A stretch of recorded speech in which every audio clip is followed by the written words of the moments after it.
Assalamu alaikum. So today we are going to study Otto cycle, which is a very important concept for thermodynamics and very important for exam point of view, right?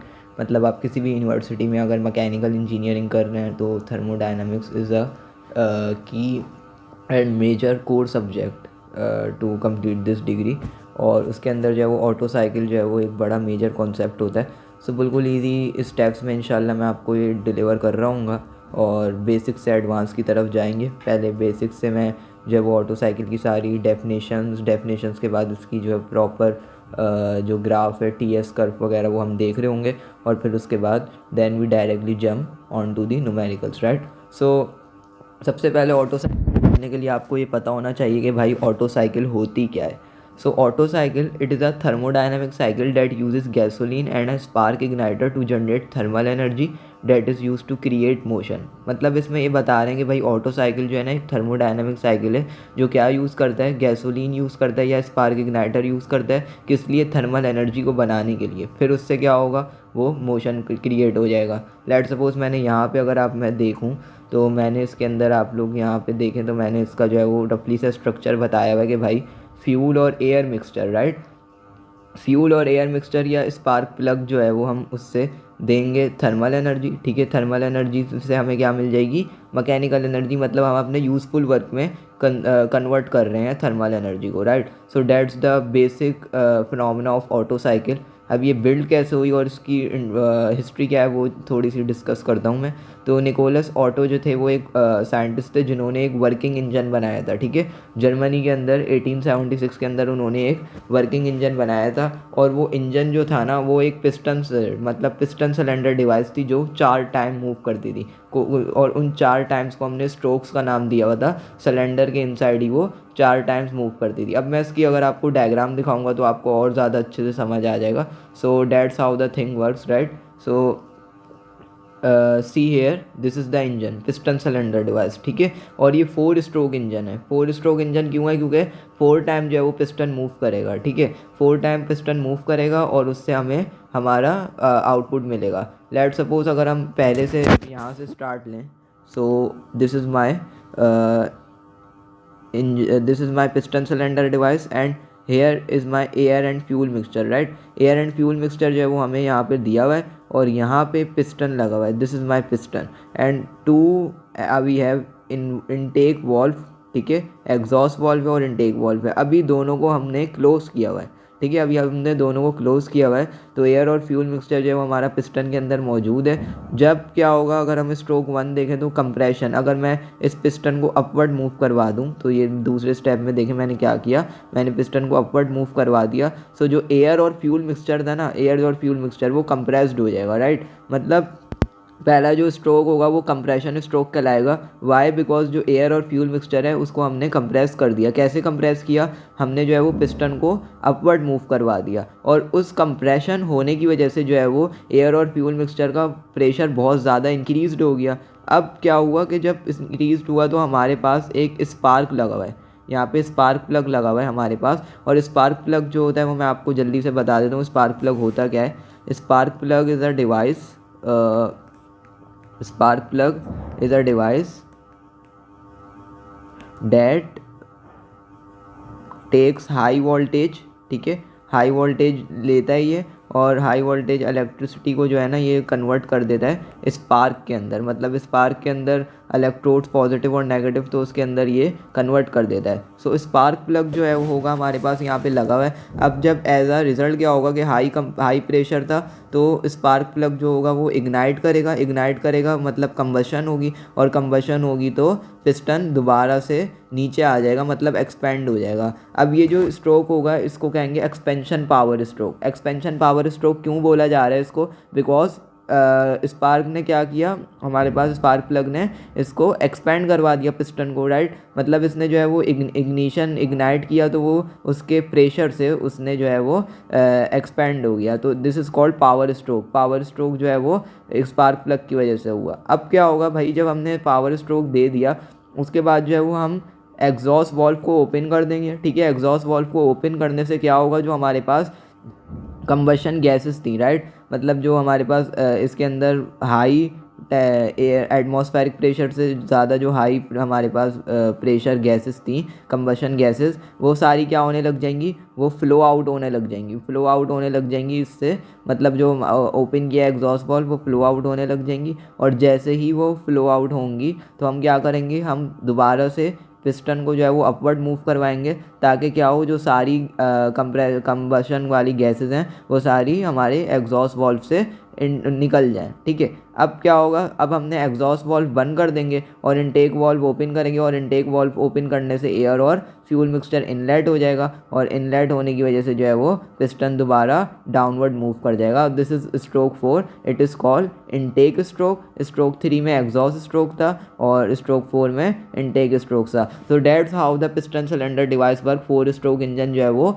ये बनाया था हमारे एक scientist ने। सबसे पहले दोबारा से रिपीट कर देता हूँ भाई क्या क्या हुआ।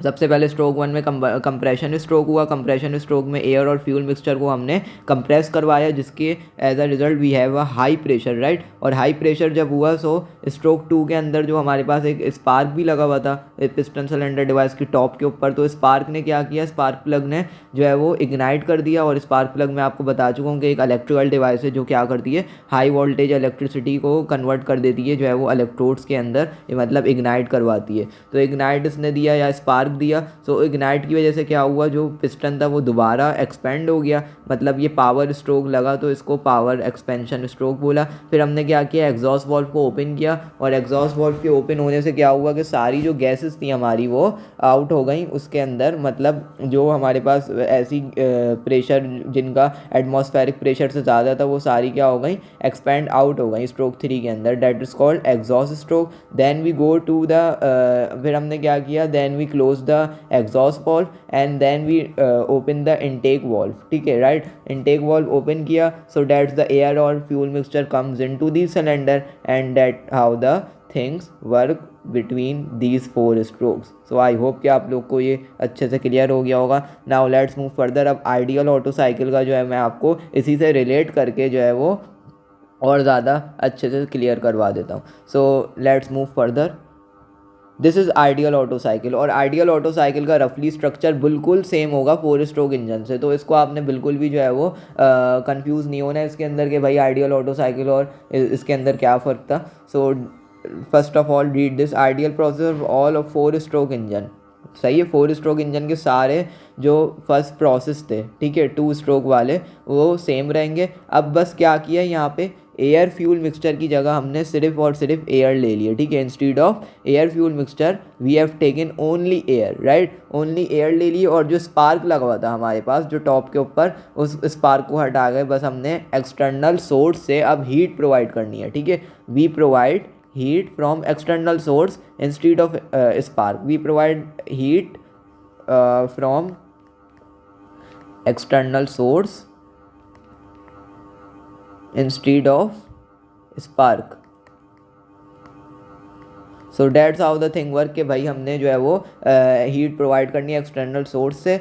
मतलब सिर्फ और सिर्फ फ़र्क क्या होगा भाई, 4 स्ट्रोक की जगह 2 स्ट्रोक होंगे, और 2 स्ट्रोक और एयर और फ्यूल मिक्सचर की जगह एयर होगा, और जो हमारे पास स्पार्क लगा हुआ था उसकी जगह हम हीट प्रोवाइड करेंगे एक्सटर्नल सोर्स से। तो these are the 3 major difference of between 4 stroke engine and ideal Otto cycle, and the rest is almost the same. So I hope कि आप लोग को अब फ़र्क समझ आ गया होगा। नाउ लेट्स मूव फर्दर कि भाई इसके अंदर होगा क्या। लेट्स सपोज यहाँ पे मैंने एयर फिल करी हुई है, ठीक है, पिस्टन सिलेंडर डिवाइस में बिल्कुल सेम हमने क्या किया, पिस्टन को अपवर्ड मूव करवाया। जब अपवर्ड मूव करवाएंगे तो this is called compression stroke, air compressed हो जाएगी, और एयर कंप्रेस्ड होने की वजह से जो है उसका प्रेशर काफ़ी ज़्यादा हाई हो जाएगा, राइट। देन भी क्या करेंगे, जब स्पार्क की जगह अब हमने जो है वो हीट एडिशन प्रोसेस यूज़ किया है। सो अगर मैं आपको दिखाऊं तो इसको कंप्रेशन स्ट्रोक बोलेंगे, और दूसरा जो स्ट्रोक होगा वो एक्सपेंशन पावर स्ट्रोक होगा। तो यहाँ पे मैं अगर आपको दिखाऊं, so this is called isentropic compression. Why isentropic compression, because adiabatic है और रिवर्सिबल है। क्यों एडियाबैटिक है, बिकॉज अगर मैं यहाँ से आपको दिखाऊं तो this is a isolated piston cylinder, ठीक है, यहाँ से ना हीट आ रही है ना जा रही है, so this is isolated, so that's why it is adiabatic and plus reversible. तो इस वजह से आइसेंट्रोपिक कंप्रेशन होगा। आइसेंट्रोपिक कंप्रेशन होने की वजह से हमारे पास हाई प्रेशर आ गया, और हाई प्रेशर के बाद जो हम करते थे उसके बाद जो है वो स्पार्क प्लग क्या करता था, इग्नाइट करता था और एक्सपेंड करवाता था। लेकिन यहाँ पे तो स्पार्क लगा हुआ नहीं है। So I have already told you that we are using some external source of heat. So यहाँ से हम क्या करेंगे, उसको कांस्टेंट वॉल्यूम के ऊपर आइसोकोरिक हीट एडिशन प्रोसेस जो है वो उसको कहलाया जाएगा। सो यहाँ पे मैंने यही किया कि आइसोकोरिक हीट एडिशन, यहाँ से हमने हीट ऐड करवाई। सो पिस्टन दोबारा क्या करेगा, एक्सपैंड हो जाएगा। और जब एक्सपैंड हो जाएगा so that is called isentropic expansion. I hope कि आप लोग को ये क्लियर होगा, आइसेंट्रोपिक कंप्रेशन और आइसेंट्रोपिक एक्सपेंशन ये भी एडियाबैटिक और रिवर्सिबल है। ठीक है, उसके बाद क्या होगा, हीट रिमूव करेंगे। हीट रिमूवल होगी तो उसके अंदर जो है वो हमारे पास constant volume heat rejection process कहलाएगा। So that's how the ideal Otto cycle works. ठीक है, अब आप इसकी जो है वो एनिमेशन भी देख सकते हैं। वैसे मैंने उसके अंदर काफ़ी जो है वो डायग्राम से थ्रू आपको समझाने की कोशिश की है। आई होप कि आप लोग को समझ आया होगा। अब इसका आ जाए पीवी और टीएस कर्व, क्योंकि भाई उसी पे सारी चीज़ें बेस करेंगी, न्यूमेरिकल भी आप उसी पे सॉल्व करेंगे, एग्जाम्पल्स भी आप उसी पे सॉल्व कर रहे होंगे। So let's move further, PV और टीएस कर्व। अब आइडियल ऑटो साइकिल का आपको ये तो पता चल गया कि भाई आइसेंट्रोपिक कंप्रेशन होगी फर्स्ट स्टेज के ऊपर, सेकंड जो प्रोसेस होगा वो आइसोकोरिक हीट एडिशन होगी, थर्ड प्रोसेस होगा आइसेंट्रोपिक एक्सपेंशन, और जो चौथा प्रोसेस होगा वो कहलाएगा आइसोकोरिक हीट रिजेक्शन। ठीक है, ये 4 प्रोसेस होंगे। ठीक है, अब क्या होगा कि भाई यहाँ से पीवी कर्व के ऊपर जब आपको पता है कि पहले स्टेप के अंदर तो वॉल्यूम कांस्टेंट है, तो एक स्ट्रेट लाइन आ गई वॉल्यूम कांस्टेंट की। ठीक है, वॉल्यूम कांस्टेंट है। उसके बाद क्या होगा भाई, आइसेंट्रोपिक कंप्रेशन होगी, आइसेंट्रोपिक कंप्रेशन होगी 1 से 2 के अंदर। तो हमने क्या किया, यहाँ से हम गए, ये चीज़ यहाँ पे हम गए तो 1 से 2 में क्या हो गई, आइसेंट्रोपिक कंप्रेशन हो गई। उसके बाद क्या हुआ, आइसोकोरिक हीट एडिशन। मतलब आइसोकोरिक मींस, आइसोकोरिक ऐसे प्रोसेस को बोलते हैं जिसमें वॉल्यूम कांस्टेंट रहता है। तो वॉल्यूम कांस्टेंट है तो एक स्ट्रेट लाइन अपवर्ड गोज हो गई। अच्छा, ये अपवर्ड क्यों गया है, क्योंकि प्रेशर तो इंक्रीज़ हुआ ना, जब हमने हीट ऐड करी तो प्रेशर तो इंक्रीज़ हुआ, डेट्स वाई प्रेशर इंक्रीज़ हुआ, इसलिए अपवर्ड गया है, वरना नीचे जा सकता था। ठीक है, उसके बाद क्या हुआ, 3 to 4 में आइसेंट्रोपिक एक्सपेंशन हुई है। ठीक है, आइसेंट्रोपिक हमारे पास एक्सपेंशन हुई है। सो that's how the thing work, कि भाई मैंने यहाँ से देखें तो आइसेंट्रोपिक एक्सपेंशन हो गई। उसके बाद हमने कांस्टेंट वॉल्यूम के ऊपर हीट रिजेक्ट करवाई है। सो प्रेशर तो डिक्रीज होगा ही होगा, डैट्स वाई यहाँ से डाउनवर्ड लाइन जाएगी और ये पूरी एक साइकिल कंप्लीट हो जाएगी। सो आई होप कि आप लोग को समझ आया होगा। और इसको हम जो है वो बोलेंगे 2 से 3 में क्यू इन हो रहा है। ठीक है, और 4 से 1 में क्या हो रहा है, क्यू आउट हो रहा है। सो that's how the thing work. ठीक है, अच्छा अब टी एस कर्व की अगर हम बात करें, टी एस कर्व की अगर हम बात करें तो यहाँ पे देखें एंट्रोपी तो कांस्टेंट रहेगी, क्योंकि आइसेंट्रोपिक प्रोसेस है तो एंट्रोपी क्या रहती है, हमेशा कांस्टेंट रहती है। सो इस वजह से 1 से 2 में क्या होगा कि भाई स्ट्रेट लाइन आएगी, लेकिन टेम्परेचर तो इंक्रीज़ होगा क्योंकि कंप्रेशन हो रही है। देखिए कंप्रेशन जब भी होगी प्रेशर भी इंक्रीज़ होगा और टेम्परेचर भी इंक्रीज़ होगा। सो यहाँ से जो 1 से 2 में हमारे पास क्या हुआ कि जो है वो हमारे पास टेम्परेचर इंक्रीज़ हो गया और प्रेशर भी इंक्रीज़ हो गया। तो 1 से 2 के अंदर लेकिन जो एंट्रोपी थी वो कांस्टेंट रहेगी। सो डैट्स वाई यहाँ पे स्ट्रेट लाइन आ गई। और उसके बाद हम क्या करेंगे भाई, 2 से 3, अगर 2 से 3 जा रहे हैं तो यहाँ पे क्या हो रहा है, यहाँ पे हीट एडिशन हो रही है आइसोकोरिक प्रोसेस के अंदर। तो जब हीट ऐड हो रही है, ठीक है, तो यहाँ पे जो है वो हमारा कर्व अपवर्ड की तरफ जाएगा क्योंकि टेम्परेचर इंक्रीज़ हो गया 2 से 3 के अंदर। और फिर 3 से 4 के अंदर क्या हो रहा है भाई, 3 से 4 के अंदर एक्सपेंशन हो रही है, लेकिन एंट्रोपी तो कांस्टेंट रहेगी। जब एक्सपेंशन होगी तो टेम्परेचर डिक्रीज़ हो जाएगा। ठीक है, ड्रॉप होगा ना, जब एक्सपेंड होगी गैस तो हमारा टेम्परेचर ड्रॉप होगा। सो डैट्स वाई यहाँ पे डाउनवर्ड लाइन आ गई और यहाँ से 4 से 1 में क्या हो रहा है, हीट रिजेक्शन हो रही है। ठीक है,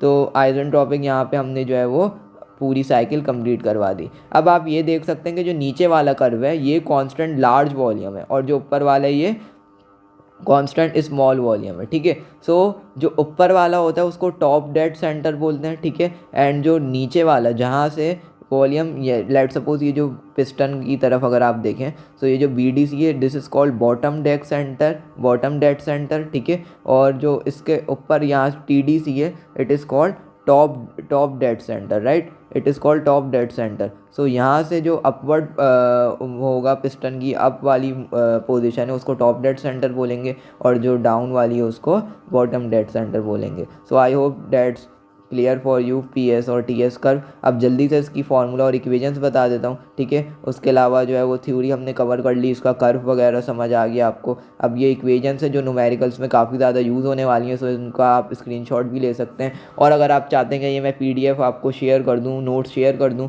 सो आप मुझे कमेंट कर देंगे auto cycle notes, I will share it. और मैं डिस्क्रिप्शन में भी इसका लिंक डाल दूँगा, आप वहाँ से भी उसको डाउनलोड कर सकते हैं, ठीक है। टेंशन लेने वाली कोई बात नहीं है, आपका भाई है तो कोई टेंशन लेना नहीं है भाई, ठीक है।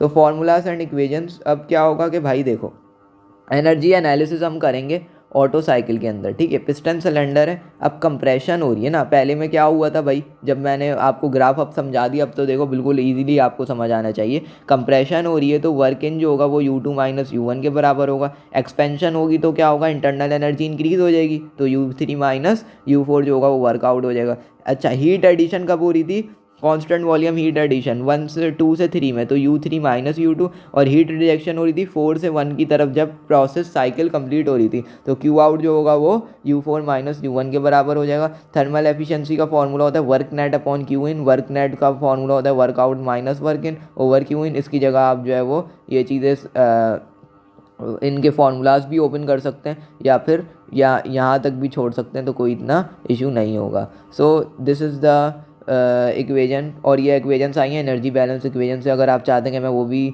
आपको समझा दूं, सो मुझे जो है वो कमेंट कर देंगे, मैं ज़रूर उस पर भी इंशाल्लाह वीडियो ज़रूर बनाऊंगा। अच्छा, then isentropic compression and isentropic expansion of ideal gases, right. So isentropic compression और आइसेंट्रोपिक एक्सपेंशन जो होगी उसके अंदर क्या होगा कि भाई T2 ओवर T1 जो है वो बराबर होगा V1 अपॉन V2, क्योंकि ये सारे जो है ना इसके अंदर कंप्रेशन और एक्सपेंशन जो हुई है हमारे पास वो आइसेंट्रोपिक हुई है, ठीक है। Because all the things air are isentropic, isentropic entropy constant है, so that's how the things work, right. So T2 upon T1 ratio हम यूज़ कर सकते हैं न्यूमेरिकल्स के अंदर, V2 upon V1 K-1 temperature specific volume. अगर temperature और pressure का कोई रिलेशन होगा तो वो ये वाला होगा, ठीक है।